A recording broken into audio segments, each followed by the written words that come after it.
जी हाँ दोस्तों, सुकून एफएम के सभी दर्शकों का मैं मनदीप हार्दिक स्वागत करता हूँ। कैसे हैं आप लोग? दोस्तों, हमारी सीक्रेट घर जमाई कहानी 50 एपिसोड पूरे कर चुकी है, हाफ सेंचुरी लगा चुकी है। हम ऐसे ही आपको और भी नई नई कहानियां भी सुनाते रहेंगे। अगर आप पहली बार आए हैं तो चैनल को सब्सक्राइब कर लें। आपको कहानी अच्छी लग रही है तो वीडियो को लाइक जरूर कर दें और एक शेयर भी कर दें। साथ में एक प्यारा सा कमेंट करके हमें जरूर बताइए कि आपको कहानी कैसी लग रही है। और अगर आपका और भी कोई सवाल है तो हमसे जरूर पूछिएगा। दोस्तों, आज हम पहुंच गए हैं सीक्रेट घर जमाई के 51वें एपिसोड में। तो हमारी हाफ सेंचुरी पूरी हो चुकी है।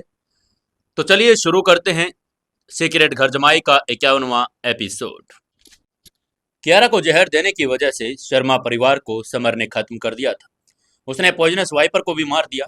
उसके बाद कियारा को एंटीडोट देने के बाद वो अपने दुश्मनों को खत्म करने के लिए पेरिस भी गया और वहां उसने कंकाल लीग और हेयर अलायंस को भी खत्म कर दिया। उसके बाद जब समर मोंक के साथ वापस घर आया तो निपानिया पैलेस के एक सिक्योरिटी गार्ड ने उन्हें अंदर जाने से रोक दिया। समर ने सिर उठाया, उसको देखा। यह सिक्योरिटी गार्ड नया था। उसने सिक्योरिटी गार्ड को पहले कभी देखा भी नहीं था। अगर वो सिक्योरिटी गार्ड नया ना होता तो उसे बिल्कुल भी नहीं रोकता। इसलिए समर ने उससे कहा, अरे भाई, मैं विला नंबर 13 में रहता हूँ। उस विला की मालकिन कियारा अग्रवाल और मैं कियारा अग्रवाल का पति हूँ। क्या अब आप भी हमें अंदर नहीं जाने दे सकते? समर की बात सुनकर उस सिक्योरिटी गार्ड ने अपनी भौहें सिकोड़ते हुए कहा, अगर तुम अंदर जाना चाहते हो तो तुम्हें अपना आइडेंटिटी कार्ड दिखाना पड़ेगा। ऐसे मुझे कैसे पता चलेगा कि तुम झूठ बोल रहे हो या सच? समर ने सिर हिलाते हुए कहा, मैं अपना आइडेंटिटी कार्ड तो नहीं लेकर आया हूं, मैं तुमसे झूठ क्यों बोलूंगा? तभी उस सामने वाले सिक्योरिटी गार्ड ने मुस्कुराते हुए कहा, ये इंदौर शहर की सबसे आलीशान सोसाइटी है। तुम्हारे पहनावे से पता चल रहा है कि तुम इस सोसाइटी में रहने लायक नहीं हो। अब तुम्हारे पास आईडी कार्ड भी नहीं है। मैं तुम्हें अंदर नहीं जाने दे सकता। उसने समर को अंदर जाने से रोक दिया। समर सिक्योरिटी गार्ड को देखकर कई बार गुस्सा भी हो रहा था। उसने गुस्से में कहा, अगर मैं जबरदस्ती चला जाऊंगा तो क्या तुम मुझे रोक लोगे? सनी ने अपना हाथ लहराते हुए कहा, ओह, तो फिर ठीक है, मेरा हाथ तुमसे बात करेगा। निपानिया पैलेस एक आलीशान सोसाइटी थी। यहाँ कोई भी आदमी ऐसे तो नौकरी पर नहीं रखा जाता था। सनी ने अपने संपर्कों का इस्तेमाल किया और दूसरों को रिश्वत देकर यह नौकरी पाई थी। वहीं समर अब सिक्योरिटी गार्ड से बात करना नहीं चाहता था। वो यहीं रहता था और उसे उसके ही घर जाने से वो कैसे रोक सकता था। वो गुस्से में अंदर जाने लगा। जब सनी ने देखा कि समर सिक्योरिटी के अंदर जा रहा है तो उसने समर को एक पंच मारने की कोशिश की, लेकिन समर ने तुरंत उसका हाथ पकड़ लिया। सनी ने अपना हाथ हिलाने की बहुत कोशिश की, लेकिन वो समर की पकड़ से बिल्कुल भी छुड़ा नहीं पाया। सनी ने गुस्से में कहा, मेरा हाथ छोड़। उसका गुस्सा से उसका चेहरा भी लाल हो चुका था, लेकिन समर ने उसकी बात नहीं सुनी। उसने उसे जमीन पर पटक दिया। सनी स्तब्ध और भ्रमित था। सनी के चेहरे के भाव बदल गए जब उसने देखा समर सोसाइटी के अंदर बढ़ता ही जा रहा है। उसने अपने वॉकी टॉकी पर कहा, भाई, भाई रोहित, इधर कोई जबरदस्ती सोसाइटी में घुसने की कोशिश कर रहा है। जल्दी आओ, उन्हें रोकने में मेरी मदद करो। जिस रोहित से वो बात कर रहा था वो सोसाइटी की सिक्योरिटी टीम का लीडर था। उसका नाम रोहित था और वो सोसाइटी में गश्त कर रहा था। सनी की बात सुनकर रोहित के चेहरे के भाव बदल गए। उसने दर्जनों भर सिक्योरिटी गार्ड्स को इकट्ठा किया और तेजी से एंट्री गेट की ओर चल पड़ा। वो सोसाइटी की सिक्योरिटी टीम का लीडर था, इसलिए उसकी जिम्मेदारी थी और अगर उसने नहीं सुलझाया तो उसकी भी नौकरी चली जाएगी। रोहित ने अपने कॉन्टैक्ट्स के जरिए नौकरी हासिल की थी और यह उसकी नौकरी का दूसरा भी दिन था, इसलिए वो भी अपनी नौकरी नहीं खोना चाहता था। समर और मोंक बस थोड़ी दूर पर ही चले थे जब उन लोगों ने उसे घेर लिया। वे दर्जन भर सिक्योरिटी गार्ड लंबे और हट्टे कट्टे थे। उनके हाथों में डंडे थे और वो खतरनाक लग रहे थे। लीडर रोहित और भी ज्यादा हट्टा कट्टा था। रोहित ने समर की तरफ देखते हुए ठंडे स्वर में कहा, भाई, ये निपानिया पैलेस है, यहाँ तुम अंदर नहीं घुस सकते। जल्दी यहाँ से बाहर निकल जाओ। समर ने दुखी होकर कहा, अरे मैं तो यहीं रहता हूँ, फिर मैं अंदर क्यों नहीं जा सकता? वो इन सभी सिक्योरिटी गार्ड से नाराज हो रहा था। तभी सनी ने धीमी आवाज में रोहित से कहा, रोहित भाई, इसके पास तो आइडेंटिटी कार्ड भी नहीं है। मैं उससे कोई भी प्रूफ मांग रहा हूं, लेकिन वो अपनी पहचान साबित नहीं कर पा रहा। मुझे शक है कि वो झूठ बोल रहा है। सनी की बात सुनकर रोहित की भी भौहें तन गई। उसने ठंडे स्वर में कहा, इस सोसाइटी की जिम्मेदारी अब वर्मा इंडस्ट्री की है। उनसे पंगा लेकर तुम बच कर जा नहीं पाओगे, इसलिए मैं तुम्हें वार्निंग दे रहा हूं। जल्दी से यहां से निकल जाओ, वरना तुम्हारे साथ अच्छा नहीं होगा। समर एक पल के लिए स्तब्ध रह गया। उसे याद था कि निपानिया पहले शर्मा इंडस्ट्री ने बनवाया था, उसका रखरखाव भी वही करता था, लेकिन अब वर्मा परिवार इसको कैसे संभाल रहा है? समर ने भौहें चढ़ाकर पूछा, क्या? लेकिन ये सोसाइटी शर्मा इंडस्ट्री के अंडर नहीं आती थी, फिर अब वर्मा इंडस्ट्री इसको मैनेज क्यों कर रहा है?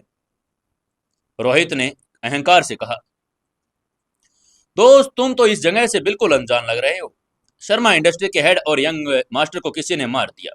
शर्मा इंडस्ट्री दिवालिया हो गया है, इसलिए इस सोसाइटी को वर्मा इंडस्ट्री ने खरीद लिया और वही इसको मैनेज कर रहे हैं। समर ने हैरान होते हुए धीरे से कहा, क्या वर्मा इंडस्ट्री ने इसको खरीद लिया है? समर एक पल के लिए स्तब्ध रह गया था। अचानक उसे एहसास हुआ, क्योंकि शर्मा परिवार को उसने खत्म कर दिया, इसलिए वो बर्बाद हो चुकी थी।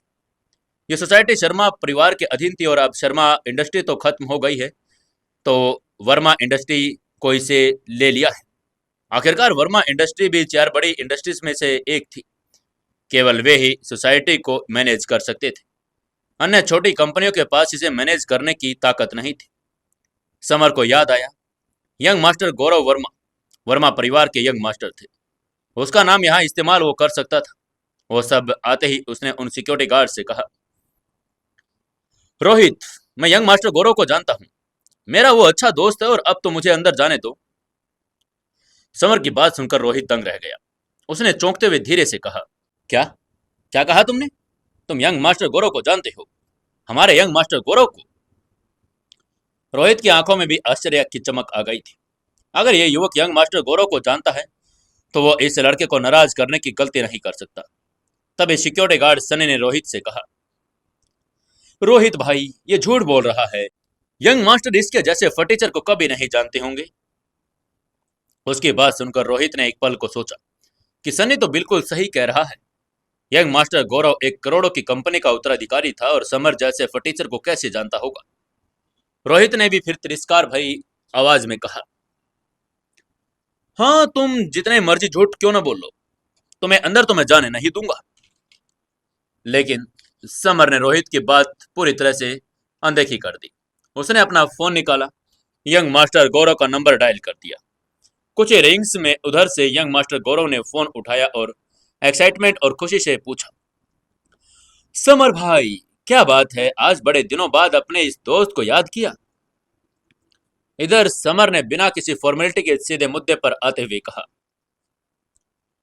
मैं अपनी सोसाइटी के बाहर खड़ा हूं। तुम्हारी इंडस्ट्री का सिक्योरिटी मैनेजर मुझे अंदर नहीं जाने दे रहा। वो सीधा मुझे झूठा कह रहा है। समर की बात सुनकर गौरव गुस्से से भर गया।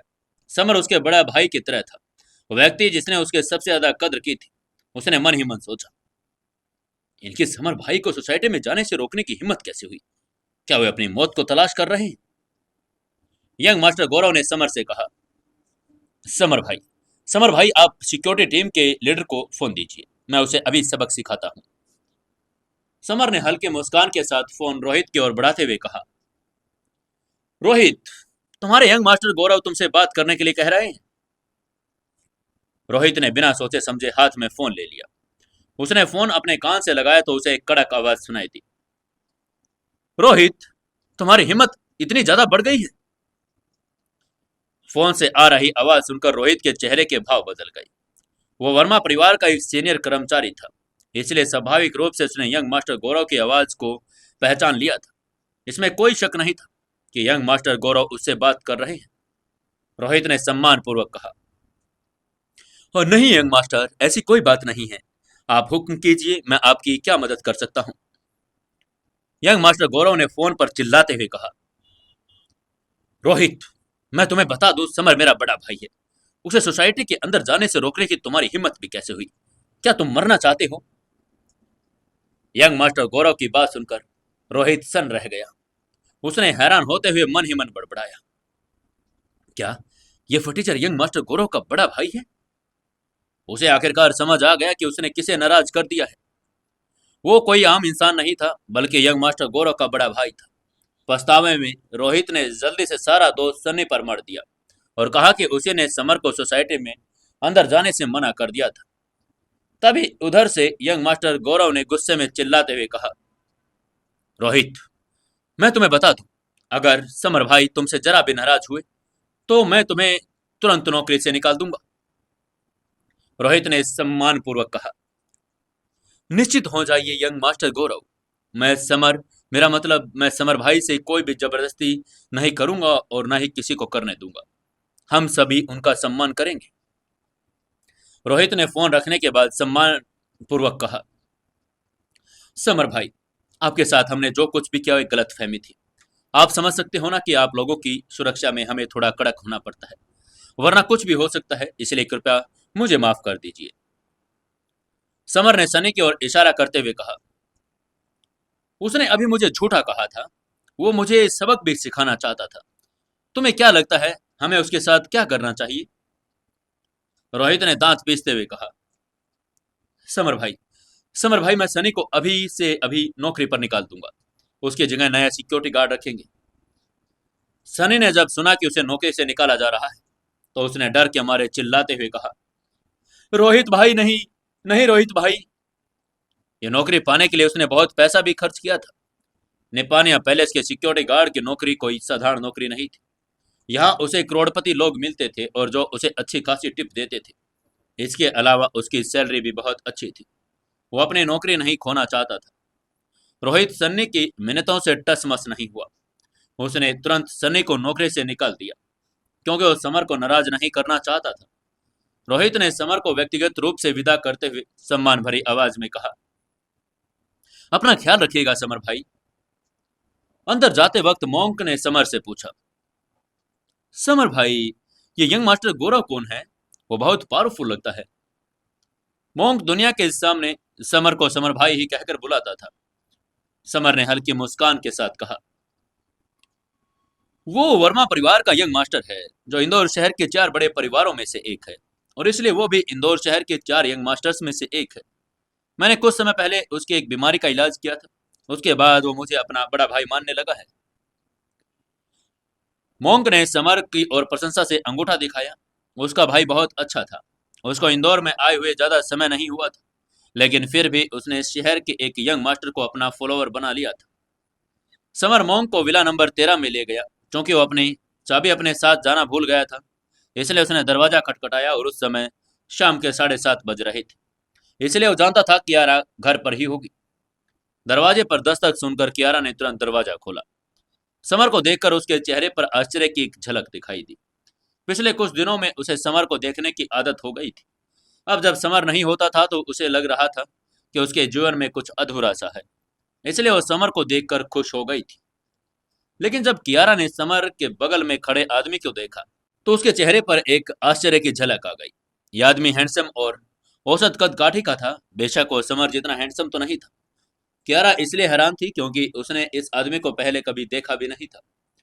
मोंक ने कियारा की आंखों में उलझन देखकर अपना परिचय देते हुए कहा, नमस्ते भाभी, मेरा नाम मोंक है। मैं समर भाई का दोस्त हूँ। आप यही समझ लीजिएगा, समर मेरे बड़े भाई हैं। असल में मोंक कियारा की खूबसूरती देखकर दंग रह गया था। वो बहुत खूबसूरत थी, आंखें मनमोहक और त्वचा दूध जैसी सफेद। उसने आज तक ऐसी खूबसूरत लड़की देखी नहीं थी। उस समय मोंक जब समर के दिल की प्रशंसा कर रहा था, यह कोई आश्चर्य नहीं था कि इंदौर शहर आने के बाद समर ने उनसे संपर्क क्यों नहीं किया। जिसकी इतनी खूबसूरत बीवी हो और वह दूसरों की तरफ ध्यान क्यों देगा? कियारा ने उत्साह से कहा, ओह, आप मोंक हैं। समर ने आपके बारे में मुझे बताया था। उसने कहा था कि आप उसके अच्छे दोस्त हैं। आइए अंदर आइए प्लीज। कियारा ने मोंक के बारे में सुना था। उसका नाम गणेश था और वो समर का दोस्त था, इसलिए वो अच्छा व्यवहार करना चाहती थी। बेशक मोंक के बारे में समर दंग रह गया था। वो जानता था कि कियारा हमेशा रूखी और घमंडी रहती थी। वो मोंक के प्रति इतनी उत्साही क्यों थी? उसे नहीं पता था कि कियारा मोंक के प्रति इतनी उत्साही, और क्योंकि वो उसको भाभी कह रहा था, इसलिए उसके मुंह से भाभी सुनकर उसे अच्छा लग रहा था। कियारा ने उत्साह से मोंक का घर पर स्वागत किया और उसके लिए एक गिलास पानी लेकर आई। उसके इस व्यवहार को देखकर समर को थोड़ी जलन हो रही थी। जब वह पहली बार विला में आया था तो कियारा ने उससे बात भी नहीं की थी। कियारा मोंक के लिए एक कप लेकर चाय भी आई। मोंक ने चाय का कप संभालते हुए कहा, थैंक यू भाभी। समर ने मोंक को घूर कर देखा और मन ही मन उसे चाटू कहा। तभी मोंक ने समर से कहा, समर भाई, भाभी न सिर्फ सुंदर है बल्कि मेहमानवाज और नेक दिल भी है। आप बहुत भाग्यशाली हो, जय भाभी जैसी लड़की आपको मिली। मोंक की बातें सुनकर समर अवाक रह गया। कियारा खूबसूरत तो थी लेकिन उसमें नेक दिल और मेहमानवाजी बिल्कुल भी नहीं थी। आज वो सिर्फ इसलिए अच्छा व्यवहार कर रही थी क्योंकि आपकी बातें उसे बहुत पसंद आई थी। चूंकि घर पर मेहमान आया था इसलिए कियारा किचन में खाना बनाना चली गई, जबकि समर लिविंग रूम में मोंक से बातें कर रहा था। थोड़ी देर बाद कियारा 4 व्यंजन के साथ और एक सूप मेज पर ले आई। अपने कुकिंग स्किल्स का बार बार अभ्यास करने के बाद वो अब अच्छा खाना बनाना लगी थी। खाना खाने के बाद मोंक ने बड़ी तारीफ भी की। खाने के बाद कियारा ने पूछा, डियर, क्या आपको याद है कि मैंने आपसे कहा था कि मैं एक ग्रैंड शादी इवेंट ऑर्गेनाइज करना चाहती हूँ? समर ने सिर हिलाया और कहा, हाँ जरूर हनी, क्या तुमने तारीख तय कर ली? कियारा ने मुस्कुराते हुए कहा, मेरे मम्मी पापा ने 25 जनवरी की तारीख चुनी है और जो अब एक हफ्ते बाद है। ये चंद्र कैलेंडर के अनुसार 12वें चंद्रमा का 28वां दिन है जो बहुत शुभ है। कियारा के मम्मी पापा ने शादी की तारीख सिलेक्ट कर ली थी।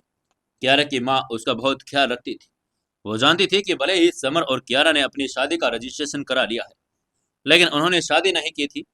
इसलिए उन्होंने व्यक्तिगत रूप से गुरु से शादी के लिए अच्छा मुहूर्त निकालने के लिए कहा था। समर ने समय का हिसाब किताब लगाया। शादी अब एक हफ्ते बाद थी। हालांकि ये थोड़ी जल्दबाजी थी, फिर भी उनके पास इवेंट तैयार करने का पर्याप्त समय था। कियारा की बात सुनकर मोंक उत्साह भरी आवाज में बोला, समर भाई, भाभी, आप लोग शादी कर रहे हैं, ये तो कमाल है। मैं आपका बेस्ट मैन बनना चाहता हूँ। वो समर की शादी को लेकर बहुत एक्साइटेड था।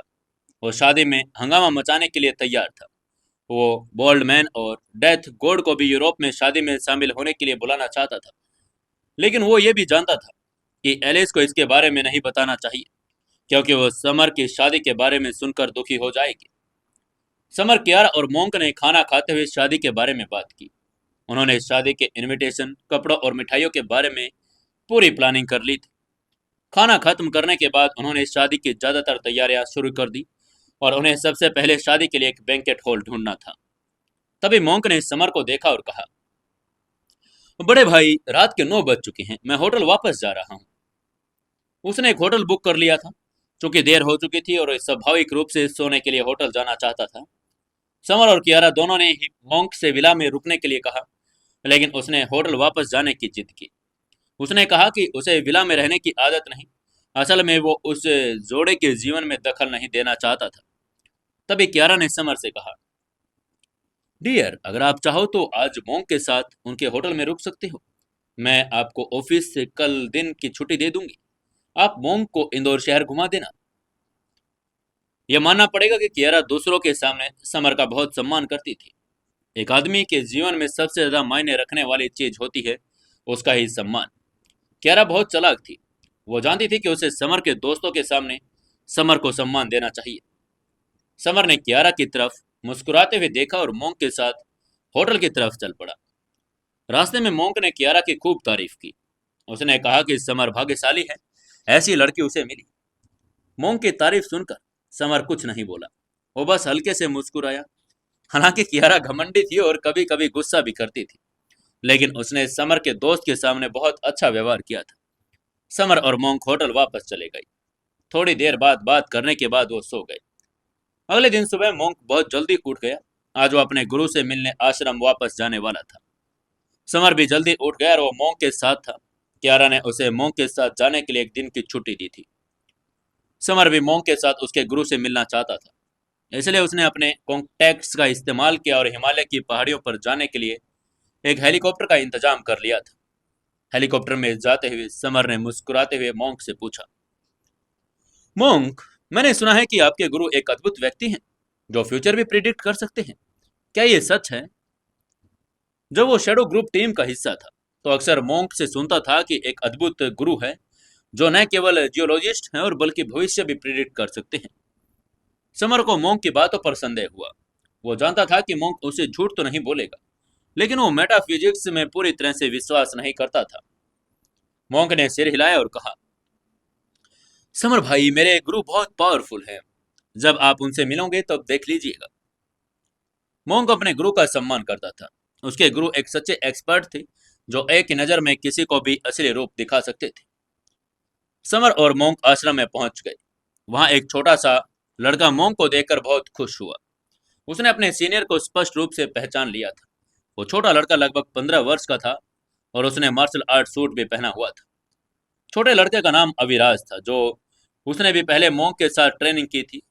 वो अपने सीनियर की बहुत प्रशंसा करता था क्योंकि मोंक आश्रम का सबसे चतुर व्यक्ति था। अविराज ने उत्साह से कहा, सीनियर गणेश, गुरुजी ने क्या कहा था कि आप आज वापस आएंगे। मुझे विश्वास नहीं हुआ। मुझे नहीं लगता कि आप सचमुच आएंगे। अविराज की बात सुनकर समर एक पल के लिए अचंभित हो गया। उसने अविराज से पूछा, क्या क्या तुम्हारे गुरु ने कहा था कि तुम्हारे सीनियर आज वापस आएंगे? अविराज ने गर्व से कहा, जाहिर है मेरे गुरुजी भविष्यवाणी कर सकते हैं। उनको आगे क्या होने वाला है सब पता है। स्पष्ट रूप से वो अपने गुरु का बहुत सम्मान करता था। समर ने नाम में सिर हिलाते हुए कहा, नहीं नहीं, मुझे तुम्हारी बात पर विश्वास नहीं हो रहा। और जब उसने कहा कि समर को उस पर विश्वास नहीं, तब विराज बोला, तुम्हें पता है मेरे गुरु ने न सिर्फ सीनियर को आश्रम आने की भविष्यवाणी नहीं की थी, बल्कि उन्होंने ये भी कहा था कि उनके साथ एक इम्पोर्टेंट व्यक्ति भी आएगा। इसलिए उन्होंने मुझे तुम लोगों का अभिवादन करने के लिए कहा था। अविराज की बात सुनकर समर दंग रह गया। उसने न सिर्फ एक मोंक के आज यहाँ आने की भविष्यवाणी की, बल्कि यह भी जानता था कि उसके साथ एक व्यक्ति और भी आ रहा है। अविराज ने जब समर के एक्सप्रेशन देखे तो उसको अभी भी उसकी बातों पर विश्वास नहीं हो रहा था। तो उसको गुस्सा आ गया और उसने गुस्से में समर को घूरते हुए कहा, क्या क्या आपको अभी भी मेरी बातों पर विश्वास नहीं? उसे लगा कि समर उसे हल्के में ले रहा है। समर को यह थोड़ा अजीब लगा कि अविराज को उस पर गुस्सा आ रहा है। यह बच्चा बहुत ही प्यारा था और उसके मन में उसने कहा, मैंने तो बस तुमसे थोड़ी पूछताछ की, इसमें इतना गुस्सा होने वाली क्या बात है? समर ने मुस्कुराते हुए पूछा, छोटे, तुम्हारे गुरु ने कहा है कि आज यहाँ एक इम्पोर्टेंट व्यक्ति आने वाला है। वो इम्पोर्टेंट व्यक्ति कौन है? अविराज ने समर को घूरते हुए कहा, वो यही हैं। उसकी बात सुनकर समर ने इधर उधर देखा तो वहां पर कोई भी दिखाई नहीं दिया। तभी विराज ने समर की तरफ इशारा किया और कहा, ओ गुरुजी, जिस इम्पोर्टेंट व्यक्ति की बात कर रहे थे वो आप हैं, लेकिन मुझे समझ नहीं आ रहा कि आप जैसा बेवकूफ इतना इम्पोर्टेंट कैसे हो सकता है। उसकी बात सुनकर समर ने मन ही मन सोचा, क्या क्या मैं ही वो इम्पोर्टेंट व्यक्ति हूं? उसने हैरान होते हुए मुड़कर मोंक से पूछा, गणेश, क्या तुमने अपने गुरु को बताया था कि मैं आज तुम्हारे साथ यहां आ रहा हूं? मोंक ने नाम में सिर हिलाते हुए कहा, नहीं भाई, मैंने गुरुजी से वो ये कुछ भी नहीं बताया कि मैं वापस आ रहा हूँ। मैंने आपको पहले ही बता दिया था कि मेरे गुरु सब जानते हैं, वो भविष्यवाणी भी कर सकते हैं। वो जानता था कि मोंक तो झूठ नहीं बोलेगा, क्योंकि मोंक ने अपने गुरु से बताया नहीं था कि वो आश्रम आ रहा था, इसलिए वो हैरान हो गया था। समर ने आश्चर्य भरे भाव देखकर अविराज ने गर्व से कहा, क्या अब आप मेरी बात पर विश्वास करते हैं? मेरे गुरु ने बहुत पहले ही भविष्यवाणी कर दी थी, आप लोग आज यहाँ आओगे। उन्होंने मुझे पहले ही यहाँ आपका इंतजार करने के लिए कह दिया था। बात करने के बाद अविराज समर और मोंक को आश्रम के अंदर अपने गुरु के कमरे की ओर तरफ ले गया। कमरे में किसी का आना अलाउड नहीं था। समर कमरे में घुसते ही स्तब्ध रह गया। कमरे के अंदर एक बुजुर्ग व्यक्ति हरे रंग के गद्दे पर बैठा था। बुजुर्ग के बाल सफेद बर्फ जैसे थे, उसकी दाढ़ी भी सफेद थी। उसने साधु का चोला पहना था और एक साधु की छड़ी पकड़े हुए था। वो एक सच्चे संत की तरह दिखाई दे रहा था, लेकिन अपनी मेडिकल स्किल की वजह से समर समझ गया था कि उस बुजुर्ग की हालात बहुत खराब है। वो ज्यादा दिन जिंदा नहीं रहने वाला था। एक नजर में ही समर समझ गया कि यह साधु कोई साधारण इंसान नहीं और उसे सावधान रहने की जरूरत है। तभी मोंक ने उत्साह से कहा, गुरुजी, मैं वापस आ गया हूं। ये कहते हुए उस बुजुर्ग को गले लगाने के लिए उन पर झपटा। उसका पालन पोषण इसी बुजुर्ग ने किया था और उसके साथ उसका गहरा रिश्ता था। वो समझ गया कि बुजुर्ग के साथ कुछ गड़बड़ है। वो बहुत बीमार है और कमजोर लग रहे हैं। बुजुर्ग ने हल्के से पूछा, गणेश, तुम वापस आ गए? जैसे उन्होंने अपना मुंह खोला, उनके मुंह से ताजा खून निकल आया। गणेश ने बुजुर्ग को खून की खांसी खांसते हुए देखा तो घबरा कर पूछा, गुरुजी, गुरुजी, आपको क्या हुआ? बुजुर्ग ने मुस्कुराते हुए कहा, मैं ठीक हूं। मेरा समय आ गया है। मैं जल्द ही मरने वाला हूं। इसलिए मैंने तुम्हें वापस बुलाया था। मैं तुम्हें आखिरी बार देखना चाहता था। ऐसा लग रहा था जैसे वो मौत को हल्के में ले रहा हो।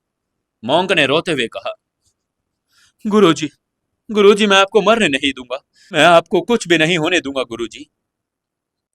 तभी बुजुर्ग ने डांटते हुए कहा, मूर्ख बालक, सबको एक न एक दिन मरना ही है। अब मेरा टाइम आ गया है। मुझे कोई नहीं बचा सकता। मोंक ने धीरे से पूछा, गुरुजी, गुरुजी, आपको किसने नुकसान पहुंचाया है? बुजुर्ग ने सिर हिलाते हुए कहा, तुम्हें इन बातों का पता न चले तो बेहतर है। उन्होंने मोंक को यह नहीं बताया कि उसे किसने नुकसान पहुंचाया। वो जानता था कि जिस व्यक्ति ने उसे नुकसान पहुंचाया बहुत शक्तिशाली है। यहां तक कि खुद भी उस व्यक्ति का वो मुकाबला नहीं कर सकते थे। गणेश उससे किसी भी तरह से नहीं लड़ सकता था। इसलिए वो अपने शिष्य को मुसीबत में नहीं डालना चाहते थे। फिर उन बुजुर्ग संत ने समर की तरफ देखा और कहा, हाइनेस शैडो किंग, मुझे खेद है। मैं आपका अच्छे तरीके से स्वागत नहीं कर सकता क्योंकि मैं बहुत बीमार हूं। समर ने बुजुर्ग की बात सुनकर जल्दी से हाथ हिलाया। उसने कहा, आप बहुत विनम्र हैं। मैं गणेश का भाई हूं। वह आपका शिष्य है, इसलिए आप मेरे लिए भी सम्मानीय हैं। प्लीज मुझे शैडो किंग मत कहिए। आप मुझे सिर्फ समर कह सकते हैं। उसकी हिम्मत नहीं हुई कि वह बुजुर्ग के सामने कोई दिखावा करे। पहली बात तो यह कि गणेश के वो गुरु थे। दूसरी बात वो समझ गया कि बुजुर्ग कोई साधारण व्यक्ति नहीं। उनकी आंखें गहरी थी और ऐसा लग रहा था जैसे वो सब कुछ जानते हों। बुजुर्ग ने सिर हिलाते हुए कहा, गणेश भाग्यशाली है। तुम उसके भाई हो। ठीक है, ठीक है, अब से मैं तुम्हें समर कहूंगा। आओ, यहां मेरे पास बैठो। समर ने सिर हिलाया, लेकिन वो बैठा नहीं। बुजुर्ग संत उससे बड़े थे। वो उनके पास कैसे बैठ सकता था? समर ने मुस्कुराते हुए कहा, मास्टर, मैं मेडिकल साइंस का अच्छा जानकार हूं। क्या मैं आपकी नब्ज एक बार चेक करके देखूं? बुजुर्ग गणेश के गुरु थे। उन्हें बहुत चोट लगी थी। गणेश का भाई होने के नाते स्वाभाविक रूप से वो मदद करना चाहता था। गणेश ने जब सुना कि समर उसके गुरु का इलाज करना चाहता है तो उसने झट से कहा, गुरुजी, गुरुजी, समर भाई को देखने दीजिए। उनकी मेडिकल कैपेबिलिटी बहुत बढ़िया है। शुरू में बुजुर्ग नहीं चाहते थे कि समर उनका इलाज करे। वो गंभीर रूप से घायल थे और कोई भी साधारण व्यक्ति उनका इलाज नहीं कर सकता था। लेकिन वो समर और गणेश के अच्छे इरादों को ठुकरा नहीं सकते थे। इसलिए उन्होंने इलाज के लिए हामी भर दी। समर बुजुर्ग के पास गया। उनकी कलाई पर 3 उंगलियां रख दी। नब्ज देखने के बाद उसके चेहरे के भाव बदल गए। उसने पाया कि बुजुर्ग की नब्ज बहुत धीमी चल रही थी। अगर वो एक स्किल्ड डॉक्टर न होता तो उसे पता भी नहीं चलता कि उसकी नब्ज चल भी रही है या नहीं। उसने मन ही मन कहा, डेथ पल्स, ये डेथ पल्स है। समर की आंखों में आश्चर्य की एक झलक दिखाई दे रही थी। इस नब्ज को डेथ पल्स कहा जाता था क्योंकि ये केवल मृत लोगों में ही दिखाई देती थी। लेकिन ये बुजुर्ग अभी भी जीवित था। कितनी अजीब बात थी। समर को यह भी नहीं पता चला कि मृत्यु शक्ति के अलावा बुजुर्ग के शरीर में 2 और अजीब शक्तियां थी। एक शक्ति उसके अंगों को नष्ट कर रही थी, जबकि दूसरी उसके अंगों की मरम्मत कर रही थी। हालांकि उसके अंगों को नष्ट करने वाली शक्ति कहीं शक्तिशाली थी। यही कारण था कि बुजुर्ग का शरीर कमजोर होता जा रहा था। जब अविराज ने अचानक समर के चेहरे के भावों को देखा तो उसने दुखी होकर पूछा, क्या क्या तुम सच में जानते हो कि किसी व्यक्ति का इलाज कैसे किया जाता है? गुरुजी को कौन सी बीमारी है? अविराज को लगा कि यह आदमी धोखेबाज है। उसने अपने मास्टर की कलाई छुई लेकिन कुछ नहीं बोला। तभी गणेश ने अविराज को डांटते हुए कहा, अविराज, समर भाई गुरु का इलाज कर रहे हैं। अगर तुमने अब उनकी कुशलता पर सवाल उठाया तो मैं तुम्हें उसकी सजा दूंगा। अविराज को समर पर बिल्कुल भरोसा नहीं था, इसलिए उसने अपने सीनियर गणेश पर भी सवाल उठाने शुरू कर दिए। उसने गणेश से कहा, सीनियर, क्या आप इस आदमी के बहकावे में आ गए? यह आपका बड़ा भाई है। क्या आपको यकीन है कि इसमें कोई चिकित्सीय कौशल भी है? गणेश ने अविराज को गुस्से में घूरा और उसे चुप रहने का इशारा करते हुए बोला, चुप रहो अविराज। अगर तुम मेरे जूनियर न होते तो मैं तुम्हें कमरे से बाहर निकाल देता। अविराज अपने सीनियर से बहुत डरता था। समर की वजह से अपने सीनियर को उसे ऐसा डांटता हुआ देखकर बहुत दुखी भी हुआ। दुखी होने के बावजूद भी वो अपने चुप रह सकता था। हालांकि अविराज कुछ नहीं बोला, लेकिन उसने समर को नाराजगी भरी स्वरों में आंखों में देखा। वो देखना चाहता था कि समर उसके गुरु के साथ कैसा व्यवहार करेगा। समर ने अपनी भौहें सिकोड़ी, स्थिति को समझाते हुए बोला, मास्टर, ये डेथ पल्स है। आपके अंदर दो शक्ति हैं जो आपस में टकरा रही हैं। आपके अंदरूनी अंगों को नुकसान पहुंचा रही है। समर की बात सुनकर संत हैरान रह गए। उन्हें नहीं लगा कि उनके सामने बैठा युवक सिर्फ उसकी नब्ज देखकर यह अनुमान लगा पाएगा कि उन्हें क्या हुआ है। संत ने धीरे से पूछा, समर, तुम्हारे पास अच्छी डॉक्टर की योग्यता है। वह उसे शैडो किंग हाइनेस कहने वाला था, लेकिन समर नहीं चाहता था कि वो उसे हाइनेस कहे। समर ने उसे अपना निदान बनाते हुए कहा, मास्टर, आपके शरीर के अंदर दो शक्तियां हैं, एक हानिकारक और एक फायदा करने वाली। लेकिन नकारात्मक शक्ति ज्यादा मजबूत है। मेरा इरादा आपको ठेस पहुंचाने का नहीं है, लेकिन अगर ऐसा ही चलता रहा तो आपके पास जाने के लिए सिर्फ 2 दिन हैं। समर की बात सुनकर अविराज गुस्से में भर गया। उसने गुस्से में चिल्लाते हुए कहा, अरे गधे, तुम्हारी हिम्मत कैसे हुई ये कहने की कि मेरे गुरु के पास सिर्फ 2 दिन हैं? क्या तुम थप्पड़ खाने की सोच रहे हो? इस बार गणेश ने कुछ नहीं कहा, लेकिन बूढ़े संत ने अविराज को घूरा और डांटते हुए कहा, चुप रहो अविराज। उसने जो कहा है वो बिल्कुल सही है। मैं 2 दिन से ज्यादा नहीं जी पाऊंगा। उसे लगा कि उसका शिष्य बहुत दिलेर और भावुक है। अपने गुरु की बात सुनकर अविराज ने अविश्वास भरे स्वर में पूछा, गुरुजी, गुरुजी, तो आप कह रहे हैं कि समर का निदान सही है? बूढ़े संत ने कहा, अविराज, मैंने तुमसे पहले ही कहा था, दुनिया में हमेशा कोई न कोई तुमसे बेहतर होता है। किसी का मूल्यांकन उसकी उम्र से मत करो। क्या ये तुम भूल गए? उसकी बात सुनकर अविराज के चेहरे के भाव बदल गए। गुरु से डांट खाने के बाद उसे एहसास हुआ कि फिर भी भावनाओं में बह गया था। हालांकि समर अभी भी बहुत कम था और वो समझ सकता था कि गुरु को क्या हुआ है, इसलिए वो कोई सामान्य व्यक्ति नहीं हो सकता। अविराज ने समर के आगे झुककर माफी मांगते हुए कहा, माफ करना समर भाई, मुझसे गलती हो गई, मुझे माफ करना। कृपया अगर हो सके तो मेरे गुरु की बीमारी ठीक कर दीजिए। उसका और उसके गुरु का रिश्ता बहुत करीबी का था। अगर समर उसके गुरु की बीमारी का पता लगा सकता है तो उसके पास ठीक करने का भी तो उपाय होगा। इसलिए उसने माफी मांगी। समर ने हाथ हिलाकर अविराज से कहा, अविराज, तुम्हें माफी मांगने की जरूरत नहीं। तुम्हारे गुरु मेरे भाई के गुरु हैं, जाहिर है मैं उन्हें ठीक कर दूंगा। अविराज सिर्फ 15 साल का था। समर ने उसे ज्यादा गंभीरता से नहीं लिया। इसके अलावा वो गणेश का छोटा भाई भी था, इसलिए समर को उस पर गुस्सा भी नहीं आ रहा था। गणेश की आंखें चमक उठी। उसने पूछा, समर भाई, समर भाई, अभी आपने कहा कि आप गुरुजी को ठीक कर सकते हैं। क्या आप सच में ऐसा कर सकते हैं? गणेश समर की डॉक्टरी की जो लेवल था उसका सम्मान करता था। इससे पहले जब भी शैडो ग्रुप के सदस्य घायल होते तो समर ही तो उनका इलाज करता था। समर ने हाँ में सिर हिलाते हुए कहा, हाँ, लेकिन उनके अंग बुरी तरह से डैमेज हो गए हैं। मैं उनकी जिंदगी सिर्फ 1 महीने के लिए बढ़ा सकता हूँ, लेकिन अगर तुम लोग 2 चीज ढूंढने में मेरी मदद कर दो तो मैं उन्हें पूरी तरह से ठीक कर दूंगा। गणेश ने उत्सुकता से पूछा, कौन सी 2 चीजें समर भाई? समर ने आंखें देखते हुए कहा, 1000 साल पुराना जिनसिंग और एक 500 साल पुराना ब्लैक कमल। वस्तुओं के नाम सुनकर गणेश के चेहरे के भाव बदल गए। इन दोनों चीजों का इंतजाम करना बेहद कठिन था।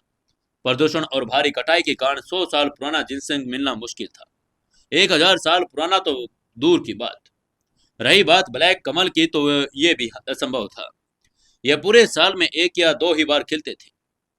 ये जानते हुए कि इन दो चीजों का मिलना कितना मुश्किल था, बूढ़े संत ने कहा, समर, मेरे पास केवल 2 दिन बचे हैं। मैं एक और महीना जीने से संतुष्ट हूं। तुम लोगों को इन चीजों को ढूंढने में कोई जरूरत नहीं। संत के लिए उसे इस बात की परवाह नहीं थी कि वो कितना लंबा जीवन जी सकता है। उसके लिए मरने का मतलब बस एक शारीरिक शरीर खोना था। उनकी बात सुनकर समर मुस्कुराया। उसने अपने चांदी की 9 सुइयां निकाली और धीरे से कहा, मास्टर, मैं अभी आपको ठीक कर दूंगा। समर जानता था कि बूढ़े संत की आयु बढ़ाने के लिए उसे अपने रक्त सार के साथ रक्त सुइयों का उपयोग करना पड़ेगा। समर की अपनी उंगली काट ली और उसने खून की बूंद गिराई। 9 सुइयों को अपने पवित्र रक्त में डुबो दिया। समर ने बिजली की गति से 9 सुइयों को बूढ़े संत के एक्यूप्रेशर पॉइंट्स में चुभो दिया। सुइयों और शरीर के बीच संपर्क के साथ रक्त बूढ़े संत के शरीर में घुलना शुरू हो गया। उनकी मरम्मत शुरू हो गई थी। इस प्रक्रिया के दौरान समर का चेहरा पीला पड़ गया। उसके चेहरे से लगातार पसीना टपक रहा था।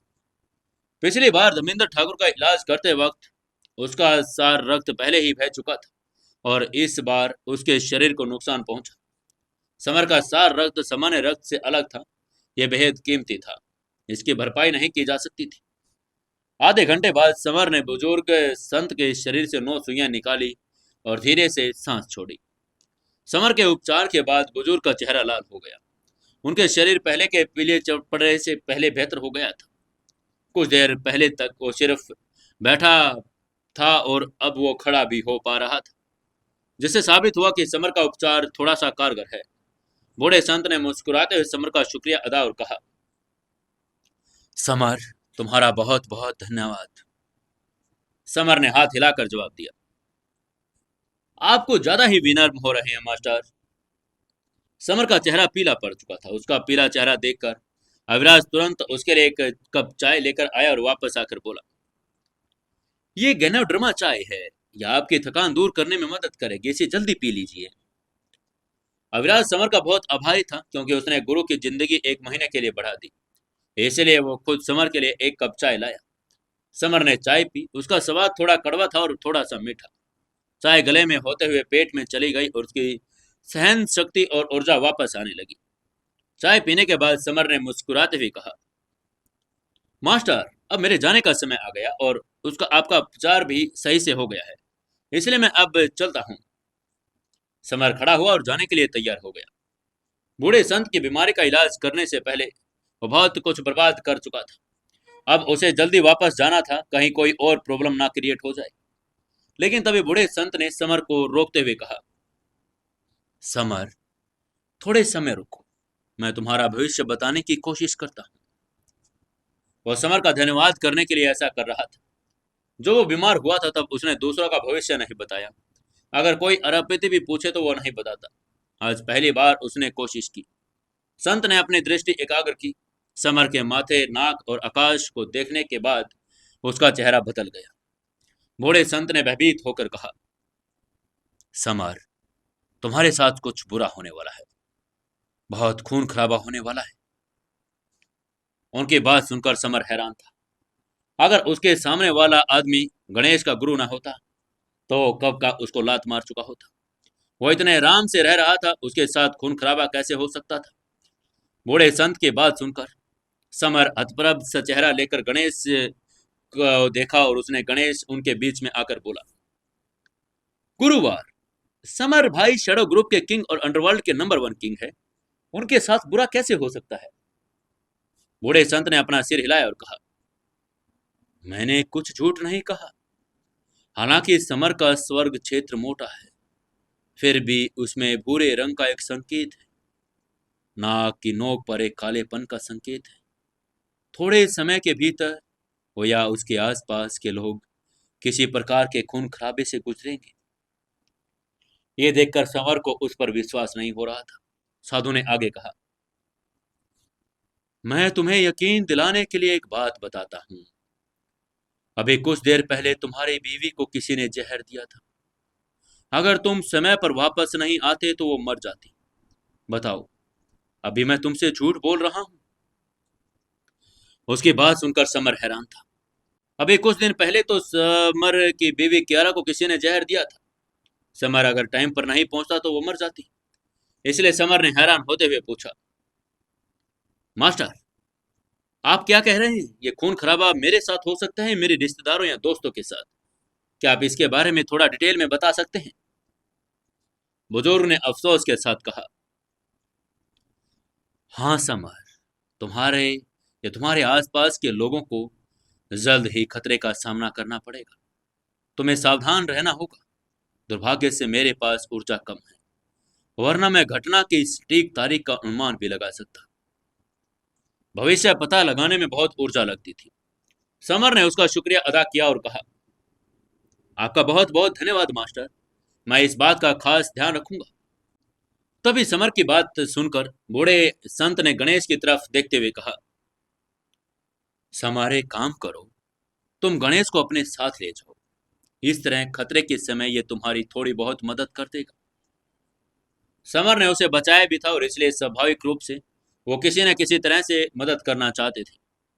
समर ने सिर हिलाया, गणेश को अपने साथ लेकर वहां से निकल गया। जाने से पहले संत ने समर को एक ताजी ताबीज दिया। कहा कि ये एक तिलिस्म ताबीज है। संत ने उसे आदेश दिया कि वो अपने पास रखे, मुसीबत के समय ये उसके काम आएगा।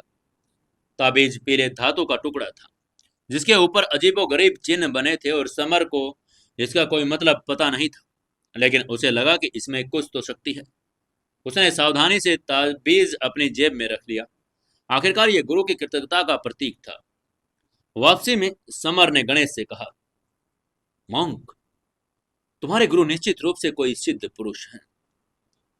गणेश ने सिर हिलाया और कहा, जरूर समर भाई, उस ताबीज का ध्यान रखिएगा, यह भविष्य में आपके काम आएगा। दोनों बात करते हुए हेलीकॉप्टर में सवार हुए और वापस इंदौर आ गए। जब समर और मॉन्क निपानिया पैलेस पहुंचे तो वहां के सिक्योरिटी गार्ड्स ने उसे आज अलग ही बर्ताव किया। समर को देखते ही उन्होंने सम्मान के साथ दरवाजा खोला। वो रोहित के अधीन थे और इसलिए स्वाभाविक रूप से उन्होंने पिछली बार देखा था कि समर कितना पावरफुल है। तभी अचानक उनके पीछे से एक मोहक आवाज आई, अरे बेस्ट फ्रेंड, तुम वापस आ गए। समर और मॉन्क ने पीछे मुड़कर देखा तो उनके पीछे मर्सिडीज खड़ी थी। जाहिर है उसने उन्हें निपानिया पैलेस के अंदर आते हुए देख लिया था। गाड़ी में एक बहुत ही अट्रैक्टिव लड़की थी, जिसका चेहरा नाजुक, नाक सुगड़, त्वचा बर्फ जैसी सफेद। ये पायल ही थी। समर ने मुस्कुराते हुए अभिवादन करते हुए कहा, पायल, मैं बस अभी अभी लौटा हूँ। कुछ समय पहले जब वो टाइगर ग्रुप गया था तो उसने पायल को खास तौर पर बता दिया था, ताकि वो परेशान ना हो। समर के मन में पायल के लिए एक अनोखी भावना थी। पायल ने समर को अपने घर पर इनवाइट करते हुए कहा, समर, चलो मेरे घर चलो, आज हम डिनर करेंगे। पायल की बात सुनकर समर ने अपने बगल में खड़े मॉन्क की तरफ देखा। उसे थोड़ी परेशानी हो रही थी। अगर वो पायल के साथ घर जाएगा तो उसको यहीं पर नहीं छोड़ सकता था। अगर वो उसको साथ ले गया तो अगर उसने कभी गलती से कियारा को बता दिया तो क्या होगा। समर को देखने के बाद पायल को एहसास हुआ कि समर के बगल में एक और आदमी है। ऐसा लग रहा था कि वो दोनों एक दूसरे के बहुत करीब थे। पायल ने उसे मुस्कुराते हुए पूछा, समर, ये कौन है? मेरे साथ इनका इंट्रो नहीं करवाओगे? समर के कुछ बोलने से पहले ही मॉन्क ने अपना इंट्रो देते हुए कहा, हेलो मिस ब्यूटी, मेरा नाम गणेश है और मैं समर भाई का छोटा भाई हूँ।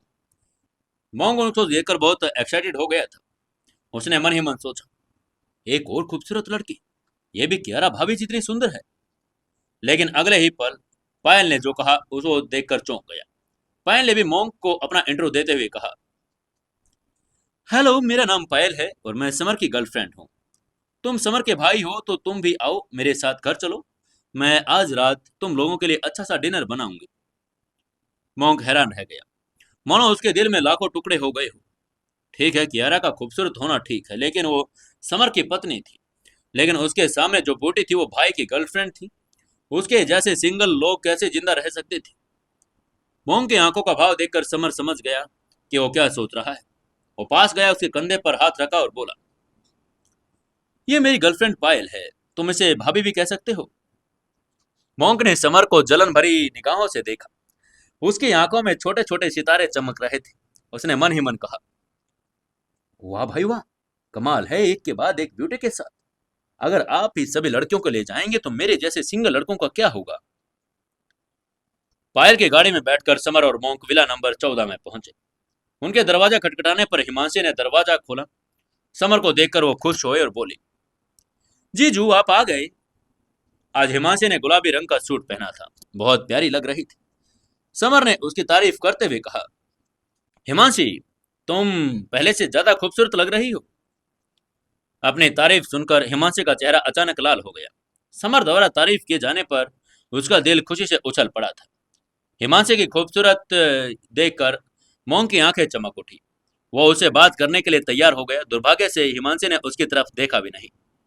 तभी पायल ने गर्मजोशी से अपने घर पर स्वागत करते हुए कहा, गणेश भाई अंदर आइए। वो एक समझदार लड़की थी। इतना ही नहीं, वो समर के भाई से पहली बार मिली थी। स्वाभाविक रूप से वो अपने सामने एक अच्छी छाप छोड़ना चाहती थी। मोंग ने मुस्कुराते हुए शुक्रिया अदा करते हुए कहा, थैंक यू पायल भाभी। पायल ने उसके मुंह से भाभी सुनकर हैरान होते हुए पूछा, तुमने मुझे अभी अभी क्या कहा भाभी। मोंग ने हाँ में सिर हिलाया और कहा, बिल्कुल, समर मेरे भाई हैं और आप उनकी गर्लफ्रेंड हो, तो इसलिए मैं आपको भाभी कह रहा हूँ। अगर आपको बुरा लगा तो बता दीजिए, मैं आगे से नहीं कहूंगा। पायल ने मुस्कुराते हुए कहा, नहीं नहीं, तुम मुझे भाभी कहो और मुझे बहुत अच्छा लग रहा है। समर के साथ उसका रिश्ता हमेशा से उलझा हुआ था, लेकिन अब समर के भाई को उसको भाभी कहता हुआ सुनकर मानो उसके रिश्ते को एक कन्फर्मेशन मिल गई थी। इसलिए स्वाभाविक रूप से बहुत खुश थी। हिमांशी ने बगल में धीरे से बुदबुदाते हुए कहा, चापलूस। ये चापलूस मोंक उसे बिल्कुल पसंद नहीं आया था। हिमांशी की बात सुनकर साधु का चेहरा लाल हो गया। उसने मुस्कुराते हुए कहा, हिमांशी तुम भी बहुत खूबसूरत हो। हिमांशी हंसी और पलट गई। वह सेब खाने के लिए उसने मोंक को बिल्कुल इग्नोर कर दिया, जिससे वो निराश हो गया। हिमांशी की नजर में मोंक को कोई वैल्यू नहीं थी और इसलिए वो सिर्फ समर पर ही ध्यान दे रही थी। तभी पायल ने एक आकर्षक मुस्कान के साथ समर से कहा, समर मेरे साथ किचन में चलो, मेरे खाने में मदद करो। आज पहली बार मोंक उसके घर आया था, इसलिए स्वाभाविक रूप से पायल कुछ अच्छा खाना बनाना चाहती थी। इसलिए समर की जरूरत थी। किचन के अंदर जाते ही पायल ने टमाटर, पत्ता गोभी और कुछ और सामान भी निकाल लिया, काटना शुरू किया और बड़े अच्छे स्वादिष्ट व्यंजन बनाते लगे। जाहिर है कि वो जानती थी, भले ही वो कैसे ही व्यंजन बनाए फिर भी वो समर जितना तो अच्छा खाना नहीं बना सकती। तभी पायल ने उसे घूरा और कहा, अरे यार मैं खाना बना रही हूँ, जाओ तुम पत्ता गोभी धो लो, मुझे परेशान मत करो। लेकिन समर उसकी इस प्यार भरी डांट से और भी ज्यादा उत्तेजित हो गया। समर ने उसकी खुशबू को सूंघते हुए कहा, पायल मुझे तुम्हारी बहुत याद आ रही थी, इसलिए अब मैं तुमसे दूर नहीं होना चाहता। उसने काफी दिनों से पायल को नहीं देखा था। पायल ने समर को अपने से दूर धकेलने की कोशिश करते हुए कहा, मुझे भी तुम्हारी याद आ रही थी, लेकिन अभी मैं खाना बना रही हूँ, क्या तुम थोड़ा और इंतजार नहीं कर सकते। लेकिन वो समर को अपने से दूर नहीं कर पाई। समर ने दबंगई से कहा, नहीं नहीं, अब मैं और एक सेकंड भी इंतजार नहीं कर सकता। समर बात करते करते पायल की गर्दन पर किस करने लगा। इधर दोनों किचन में रोमांस कर रहे थे और उधर बाहर लिविंग रूम में मोंक हिमांशी के साथ टीवी देख रहा था। उसने कई बार उससे बात करने की कोशिश की, लेकिन हिमांशी ने उसे पूरी तरह से इग्नोर कर दिया। तभी अचानक मोंको को सूझा। उसने कहा, हिमांशी मुझे फ्यूचर बताना आता है, क्या मैं तुम्हारा फ्यूचर बताऊं। हिमांशी ने हैरान होते हुए मोंक की तरफ देखा। उसकी आंखें अविश्वास से भरी हुई थी और उसने हैरान होते हुए कहा, तुम्हें भविष्यवाणी करनी आती है। ये हो ही नहीं सकता, जाओ किसी और को बेवकूफ बनाओ। मोंक ने कॉन्फिडेंस के साथ कहा, हिमांशी मैं भविष्यवाणी करने में माहिर हूं, बस मुझे एक बार अपना हाथ देखने दो। हिमांशी ने धीरे से जवाब दिया, ठीक है, अगर तुम कह रहे हो तो तुम भविष्यवाणी करना जानते हो, तो बताओ मेरी शादी के बारे में बताओ, कब और कहाँ और कैसे होगी।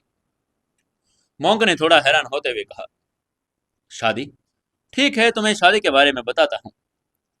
हिमांशी ने उसे धमकी देते हुए कहा, अब ठीक है जल्दी बताओ भी, लेकिन अगर तुम गलत निकले तो मैं तुम्हें जान से मार डालूंगी। मोंक के अनुरोध पर हिमांशी ने अपने गुलाबी और नाजुक हाथ दिखा दिए। भविष्यवाणी कई तरह की होती थी। सबसे आम तरीका हाथ और चेहरा देखना था। हाथ देखना सबसे ज्यादा इस्तेमाल किया जाने वाला तरीका था। हाथ में मुख्य रूप से हथेली की आकृतियां लाइंस को देखा जाता था।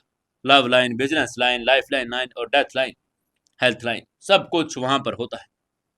मोंग उसके हाथ पकड़ना चाहता था लेकिन उसने मना कर दिया। उसने कहा, तुम मेरा हाथ नहीं छू सकते, बस देख सकते हो। मोंग के पास शब्द नहीं बचे थे। उसे लड़का के लगा कि ये लड़की बहुत जिद्दी है। हाथ छूकर भविष्यवाणी करना बहुत आम बात थी, लेकिन ये लड़की उसे ऐसा नहीं करने देना चाहती थी। मोंग ने उसका हाथ ध्यान से देखा और कहा, हिमांशी, तुम्हारा वैवाहिक जीवन अच्छा नहीं है, आगे कई बाधाएं होगी। मोंग की बात सुनकर हिमांशी बहुत गुस्सा हो गई। उसने गुस्से में अपना हाथ पीछे खींचते हुए कहा, बकवास, तुम्हारा वैवाहिक जीवन अच्छा नहीं होगा। क्या बकवास कर रहे हो तुम, और तुम्हारी हिम्मत भी कैसे हुई ऐसा कहने की। उसने मोंग से कहा कि वो बेवकूफी भरी बातें कर रहा है। मोंग ने उसे समझाने की कोशिश की और कहा, हिमांशी, मैं झूठ नहीं बोल रहा।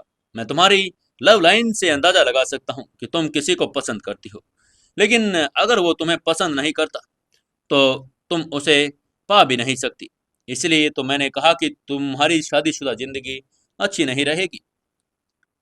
मोंक यूं ही कोई बकवास नहीं कर रहा था, उसके पास सबूत था।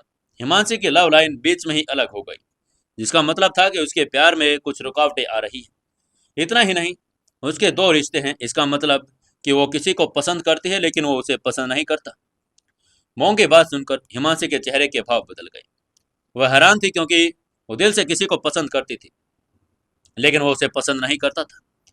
लेकिन उसकी सहज बुद्धि उसे बता रही थी कि वो उसे पसंद नहीं करता, और इसके अलावा उस लड़के के साथ उसका रिश्ता बड़ा ही अलग था। मोंग की बात सुनकर हिमांशी के चेहरे के भाव बदल गए। वो दिल से दिल को किसी को पसंद करती थी। हिमांशी उलझन में पड़ गई। उसने घबराते हुए पूछा, तो बताओ, जिस लड़के को मैं पसंद करती हूँ, क्या वो मुझे पसंद करता है? मोंक ने मुस्कुराते हुए कहा, ये तो तुम पर निर्भर करता है। प्यार तो खुद मिलता है। अगर तुम उसके पीछे पड़ोगी तो हो सकता है वो तुम्हें पसंद भी करे या ना करे। उसकी बात सुनकर हिमांशी का चेहरा लाल हो गया। वो समर के पीछे कैसे पड़ सकती थी, क्योंकि वो तो उसकी बहन का बॉयफ्रेंड था। हिमांशी ने थोड़ा शर्माते हुए कहा, मैं तुमसे बाद में बात करूंगी। किचन में जाकर देखते हूँ कि खाना बना या नहीं। ये कहते हुए अपनी जगह से उठी और किचन की तरफ भागी। उसे अजीब लगा क्योंकि मोंक ने उसका राज जान लिया। अब वो और लिविंग रूम में नहीं रहना चाहती थी, लेकिन किचन में पहुंचते वो दंग रह गई। उसने देखा कि समर और पायल दोनों के कपड़े अस्त व्यस्त थे। दोनों एक दूसरे के भीतर समा जाना चाहते थे। उन दोनों की हालात देखकर हिमांशी का चेहरा लाल हो गया। उसने सोचा भी नहीं था कि दोनों किचन में रोमांस कर रहे होंगे। ये कितनी शर्मनाक बात है। हालांकि सब देखकर हिमांशी का चेहरा शर्म से लाल हो गया। तभी पायल को उसके कदमों की आहट सुनाई दी। उसने पीछे मुड़कर देखा तो हिमांशी खड़ी थी। उसका चेहरा अजीब सा हो गया और उसने तुरंत अपने कपड़े ठीक किए और समर की एक चुटकी काटी। समर ने पूछा कि उसे अचानक चुटकी क्यों काटी, तो बिना वजह चुटकी काटने पर असमंजस में पड़ गया था। उसने पायल से पूछा, अभी एक पल तो तुम इतनी खुश थी, अगले ही पल क्या हो गया? तुमने मुझे चुटकी क्यों काटी? पायल ने उसे प्यार से डांटते हुए कहा, यह सब तुम्हारी गलती है। हिमांशी ने देख लिया कि हम क्या कर रहे थे। उसे बहुत अजीब लग रहा था। समर ने दरवाजे के पास हिमांशी को घूरा। उसे थोड़ा अजीब महसूस हुआ। उसने मन ही मन सोचा, ये लड़की यहाँ क्या करने आई थी? हिमांशी ने थोड़ा शर्माते हुए कहा, जीजू, मैं तो बस ये देखने आई थी कि खाना बना या नहीं। समर ने नाराजगी भरी आवाज में कहा, अभी नहीं, अभी थोड़ा टाइम और लगेगा। तभी हिमांशी को थोड़ी शरारत सूझी और उसने मुस्कुराते हुए पूछा, ओ अच्छा, अभी आप लोग क्या कर रहे थे? उसके बाद सुनकर समर ने आंखें घुमाई। उसके मुंह से शब्द नहीं निकल रहे थे। उसने मन ही मन कहा, हम क्या कर रहे थे तुमने देखा नहीं? तुम जानबूझकर हमें शर्मिंदा करने के लिए ऐसा पूछ रही हो ना? जाहिर है उसने देखा था कि क्या हुआ था, और वो पूछकर उन्हें शर्मिंदा करना चाहती थी। समर ने सीधे से कहा, हिमांशी, तुम्हारे बहन के कपड़ों पर एक कीड़ा घुस गया था। मैं तो बस उसे निकालने की कोशिश कर रहा था। समर की बात सुनकर उसने आंखें घुमाई। उसके दिल में हजारों केकड़े दौड़ रहे थे। उसने मन ही मन कहा, आपको क्या लगता है कि आप किंडरगार्टन के किसी बच्चे को पागल बना रहे हैं? और क्या मेरे माथे पर बेवकूफ लिखा है? उसने ऐसे लोग देखे थे जो बेशर्म थे, लेकिन उसने जितना समर बेशर्म इंसान देखा, वो ऐसा कभी भी नहीं देखा। तभी समर ने हंसते हुए कहा, हिमांशी, तुम अभी भी यहाँ क्यों खड़ी हो? क्या तुम चाहते हो कि मैं तुम्हारे ऊपर भी कोई कीड़ा फेंक दूं? उसकी बात सुनकर हिमांशी का चेहरा शर्म से लाल हो गया। वो जल्दी से वापस लिविंग रूम की तरफ भागी। उसे लगा कि अगर वो उसे बात करती रही तो उसे ही नुकसान होगा। हिमांशी के जाने के बाद पायल ने समर को एक और चुटकी काटी, यहाँ तक कि उसकी त्वचा नीली हो गई। समर उलझन में था कि अब अगर उसकी चुटकी की वजह से दर्द हो रहा था। उसने कंफ्यूजन करते हुए पायल से पूछा, पायल तुमने अभी मुझे और चुटकी क्यों काटी? पायल ने थोड़ा गुस्सा करते हुए कहा, तुम हिमांशी के बारे में ऐसा वैसा कुछ नहीं सोच सकते। पायल इस बात से खुश नहीं थी कि समर ने कहा कि वो हिमांशी के कपड़ों में भी कीड़ा फेंक देगा। हिमांशी उसकी छोटी बहन थी और उसके साथ ऐसी वैसी हरकत कैसे कर सकता था। उसकी बातों से पायल को ऐसा लगा कि जैसे समर उन दोनों के साथ फ्लर्ट कर रहा था। और ये सुनकर समर भी हैरान हो गया। अब क्या जवाब देगा समर पायल को? क्या होगी आगे की कहानी? क्या मोंक और हिमांशी एक हो पाएंगे? जानने के लिए जुड़े रहिए सीक्रेट घर जमाई के साथ। दोस्तों, सुकून एफएम चैनल को ज़्यादा से ज़्यादा सब्सक्राइब करें, लाइक करें और वीडियो को शेयर जरूर करते रहें।